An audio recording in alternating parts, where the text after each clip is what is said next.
All right, so I went to visit an uncle of mine on my mother's side. He lives 2 houses down. And I was telling him about how stressed I've been. And he says, stress? What's stress? Stress doesn't exist. And I'm like, yes, it does. He's like, not for me, it doesn't. Is this possible? Is it possible to live stress-free? What's the quality of a mind of someone who lives stress-free? How do you view the challenges of life? You would have to live a perfect life without problems, right? Does my uncle live a perfect problem-free life?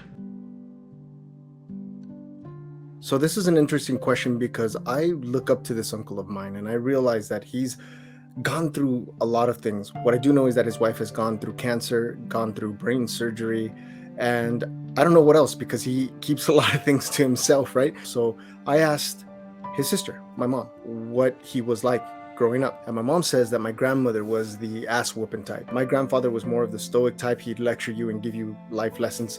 My grandmother just didn't have the patience for it. She took belt to flesh for sure. And I'm not condoning it whatsoever. But my mom says that my uncle would get his whooping and that he would never cry. And it would frustrate my grandmother because she wanted him to cry and remember not to do the bad thing that he would do, whatever it was. And I remember when my grandfather passed away 22 years ago, my uncle didn't shed a single tear. Is my uncle a cold-blooded human being? Is he a machine? Is he just emotionless? No, not exactly. He's always been very loving, very respectful, very kind, a real gentleman. For as long as I can remember, my uncle would say two things to me all the time. And looking back now, it was his philosophy. The first is that should have doesn't exist. And the second is that if you have to do something or go through something, you have two choices. You can do it stressed, angry, and frustrated, or you can be happy about it or at least neutral. Either way, you have to do it. So just get it done. Marcus Aurelius said, "I do what is mine to do. The rest does not disturb me." So what did he mean by should have doesn't exist? Through my travels here on earth, I have come across one important lesson and something that my grandfather used to tell me all the time. The mind is a tool. It looks to the past so that it can know how to behave in the future. The problem is that we have a tendency to dwell in the past. We loop old memories over and over and over again. And we look to the past and say things like, I should have stayed in school. I should have gotten my degree. I should have kept drawing. I should have practiced more music. I should have stayed at that job. I should have followed my dreams. This should have is a thing of the past. And the past is no longer happening.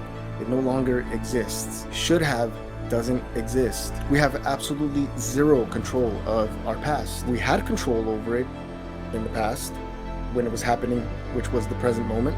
But now that it's past, we have absolutely no control over it. And what I believe my uncle was saying here is to stay here in the present moment where we do have control, where things are happening, where everything currently exists. There's no point in playing the psychological game of looking to the past because it's gone, it's done with, it doesn't exist. Marcus Aurelius said, "Today I escaped anxiety," or no, I discarded it because it was within me, in my own perceptions, not outside. Jim Carrey said, "If you're not in the moment, you're either looking forward to uncertainty or back to pain and regret."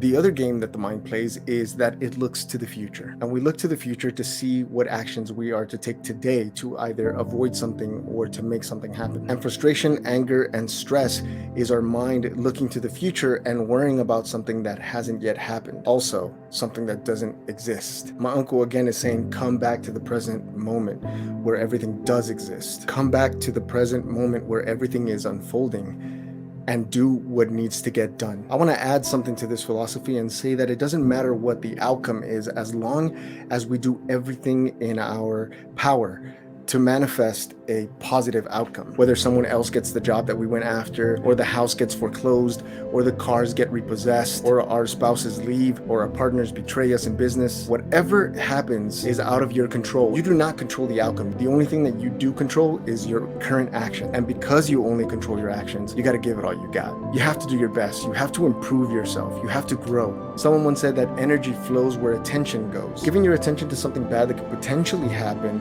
in the future distracts you from the present moment where all the decisions are being made. Seneca said, "The mind that is anxious about future events is miserable."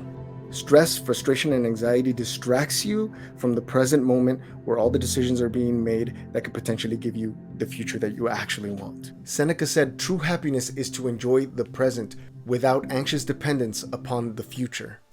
My stress levels aren't as bad as they used to be. When I was younger, I used to wake up terrified to go to work. I was working at a job that was toxic, and I absolutely hated every minute of it. And just the thought of having to go through another day at that place made me sick to my stomach. But energy flows where attention goes, right? So I was putting all of my attention to the horrible day that I was about to have before it even happened. My mind was my enemy. But it was Marcus Aurelius who said, if you are distressed by anything external, the pain is not due to the thing itself, but to your estimate of it.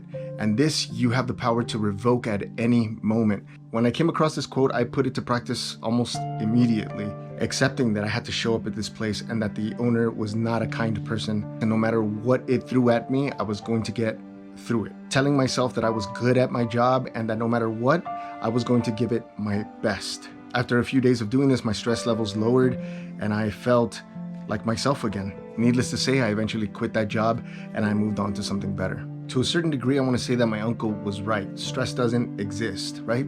To a certain degree. However, I do believe that stress has its purpose. It's there for a reason. It happens in our lives for a reason, and it happens to prepare us for what's to come. It's a message that screams, be prepared, tread carefully, think about your next move. And for me, stress has become a sign that I should back up, slow down, and center myself. So is it possible to live in a stressful world and live stress-free? I mean, I at least know one person that lives that way, so of course it's possible. So for the next 3 days, I'm going to put something to the test. Marcus Aurelius said, if it is endurable, then endure it.